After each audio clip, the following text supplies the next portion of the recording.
आज की कहानी को सब्सक्राइब करें और बेल आइकन को दबाना बिल्कुल भी ना भूलें।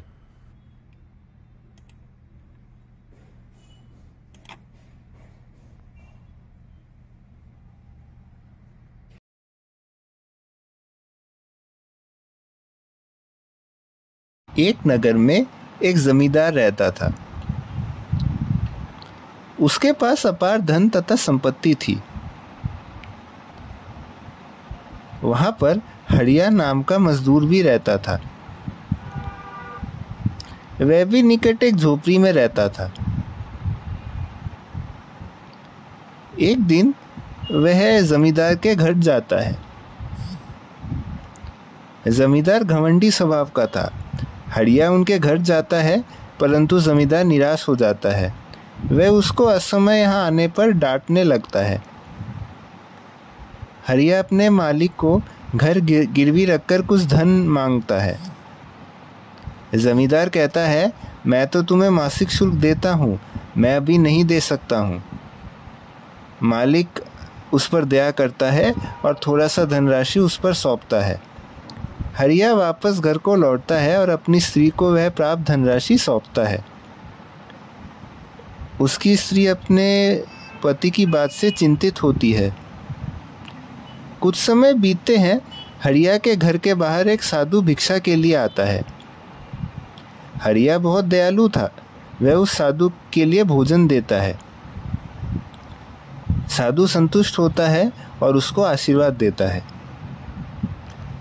वह भोजन पाकर वहां से चला जाता है। वह चलते चलते जमींदार के घर पहुंचता है।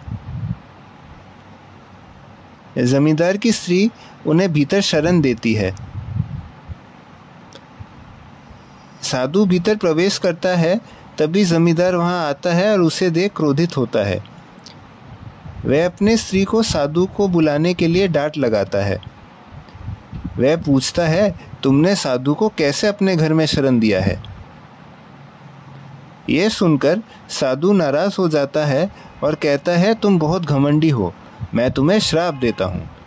उसके श्राप देते ही जमींदार एक बंदर बन जाता है। उसकी स्त्री फौरन साधु से क्षमा मांगती है। जमींदार भी क्षमा मांगता है। साधु तभी उसे श्राप से मुक्त होने का उपाय बताता है। वह उसे किसी नेक आदमी के घर भोजन करने को बोलता है। वह उससे कोई नेक काम करने तथा आखिर में किसी साधु का छोड़ा हुआ खाना खाने को बोलता है। ऐसा करने से वह जमींदार श्राप मुक्त हो जाएगा, वह उसे समझाता है। वह बंदर सोचने लगता है, तभी वह हड़िया के घर की ओर जाता है। हड़िया की स्त्री पशुओं को रोजाना खाना पेश करती थी। वह बंदर तभी जाकर रोटी का टुकड़ा खा लेता है। इसको खाने के बाद ही सेहत पहले थोड़ा सुधरता है और वह पहला कार्य कर लेता है।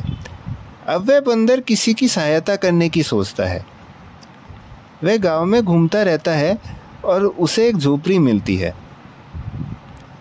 वह उस झोपड़ी के ऊपर बैठता है और किसी के आने की प्रतीक्षा करता है।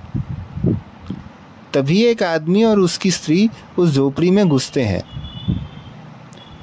वे दोनों खाना निवाला की प्रबंध करने की सोचते हैं।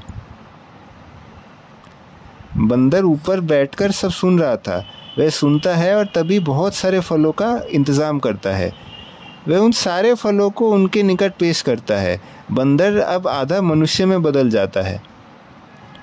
वह बंदर उस स्वरूप में उनके निकट प्रकट होता है।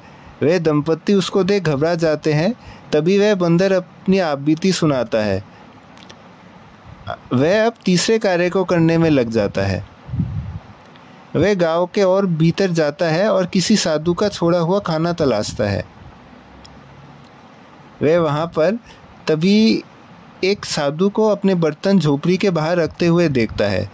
वह बंदर तभी उसे छोड़े हुए खाने को जाकर खाता है। उसको खाते ही वह जमींदार श्राप मुक्त हो जाता है।